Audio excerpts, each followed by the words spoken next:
Welcome back, and it's great to have you here on WKYT. The weather is getting colder, and that has many people feeling the effects in their joints. Dr. Stephen Duncan with UK HealthCare is here to help us through with all this. Thank you very much for coming in today. Thanks for having me. So it really is true. The weather does affect how arthritis folks feel, huh? Yeah, there's many theories as to why it happens, but as the weather gets colder, it actually makes some of your tissues get smaller, puts a little bit more pressure on the nerves.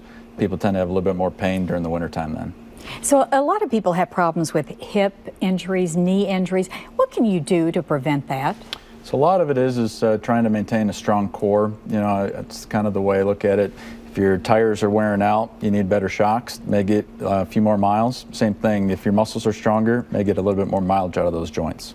All right, so, you know, some of us walk around a little gimpy from time to time. When do you know when it's time that you really need to go in and see a doctor, get some medical advice? So oftentimes, if the pain's been going on for more than 4 to 6 weeks, it's beneficial to start seeing somebody. If a family member or friend say, gosh, what's going on with your hip or your knee, you're limping quite a bit, it's helpful to go and get further advice or get some x-rays and see what's going on.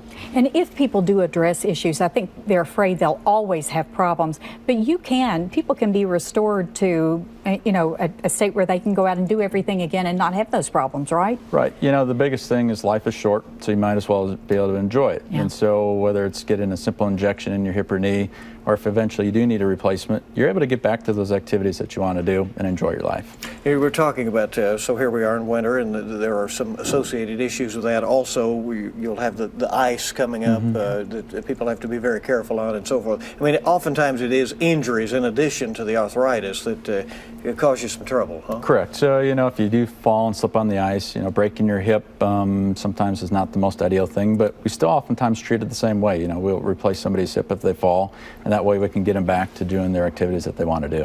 When you do have to have a replacement, a hip or a knee or whatever, how long is that recovery? So hip recovery is actually a little bit faster than a knee recovery. Hips, oftentimes, you're kind of back to doing your activities within 2 to 6 weeks. Knees, typically, it's if it's a partial knee, usually around 4 to 6. If it's a total knee, probably closer to 2 months. Do you think people are sometimes surprised there are solutions for them? Oftentimes people say, gosh, I would have done this 5-10 years ago because I suffered for such a long time. And the biggest thing, their family members go, I told you so. Yeah, you got it. All right. Dr. Stephen Duncan, thank you very much for coming in.